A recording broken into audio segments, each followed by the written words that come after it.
antidepressants that don't cause emotional blunting, that don't cause anhedonia, like 40-oxytine, maybe glutamates, they work just as well in people who are higher functioning and lower functioning. Love the question. So maybe emotional blunting and anhedonia that's either caused by or not benefiting from the SSRI is interfering with that behavioral and social connectivity. Love the question. Very interesting. It's a testable hypothesis. Mother Teresa in the 90s declared loneliness as the leprosy of the West. I agree. And, you know, and I think it took a little while for this to get into the conversation, the collective conversation here in North America. The Surgeon General made this an issue his first time he was in the role during the Obama administration. He's now brought it back up. It's been in other countries for a little while, just not so much here. But I conjecture that the pandemic not only accelerated this issue, but I think it also brought the conversation closer to the general public than it ever had been here. But you're right, this has been with us a long time. And again, we go back to Emily Durkheim, the great sociologist, talking about the different types of suicide. And egoistic suicide was the suicide that took place when you were disengaged. And a more critical, from society, but a more critical analytic of that maybe gives a bit more color that it's actually the loneliness aspect, the lack of perceived social connections that are meaningful. And that's, I think, critical. But yeah, you're right. We are social creatures, and I appreciate that.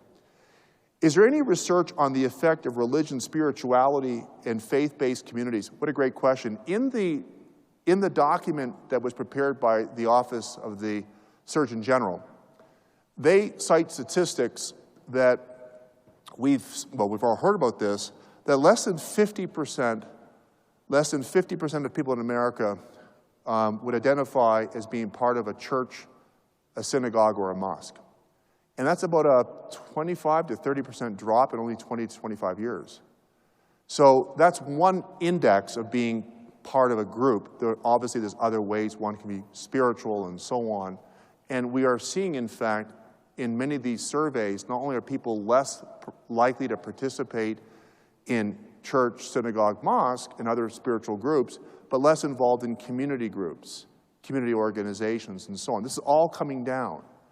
And what's interesting is that there is an inverse relationship between membership of these types of organizations, spirituality, and suicide.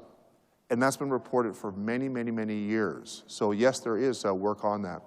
Would increase in group therapy improve the problem? It's hard to find group therapy options. I do think that's a testable hypothesis. There are data to show that group activities, given not just in person but virtual, can be helpful to mitigate loneliness. Now, the data in this area is quite scattered. There's what we call evidence variance. There's a lot of variation in the evidence, but that's, I think, more a function of the early stages of this area. This is not an area that has received that much therapeutic attention until the last 5-10 years. So what's there? There are evidence for CBT, evidence for group, evidence for social support.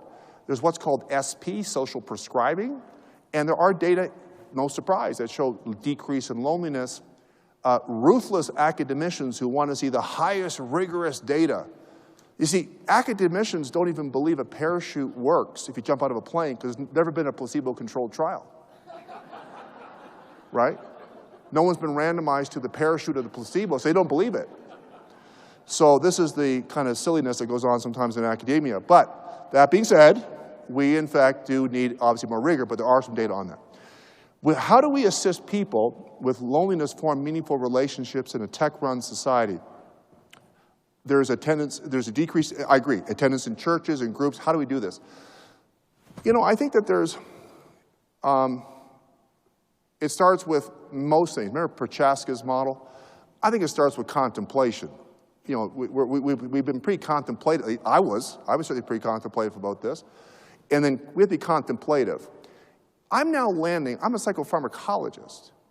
I've convinced myself that if I'm not socially prescribing something with my patient, I actually am doing less than I could be. I think prescribing socially is as important as prescribing the pill.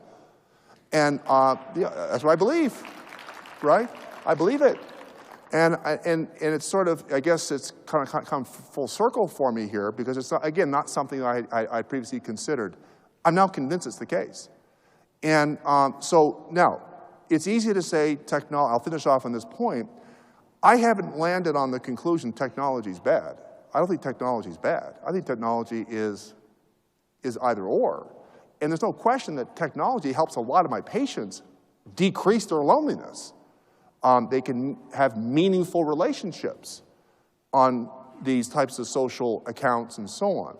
That's a different ballgame than being on social media and having anonymous, vitriolic, very bullying type situations we all know taking place. So one maybe final plug, and I'll stop, is that we at the DBSA, Depression and Bipolar Support Alliance, www.dbsalliance.org, DBSA has peer support. We have groups. We have support groups online. And that's another way people can connect. It can also provide psychoeducation for their condition. But these are things that I think we have to add. So for me, people say the treatment of mental illness is psychotherapy, neurostimulation, and pills. I don't disagree. I'm adding a fourth column. It's called social connectedness. Folks, thank you very much. Hope this is helpful. Thank you, and have a great trip home. Thank you so much.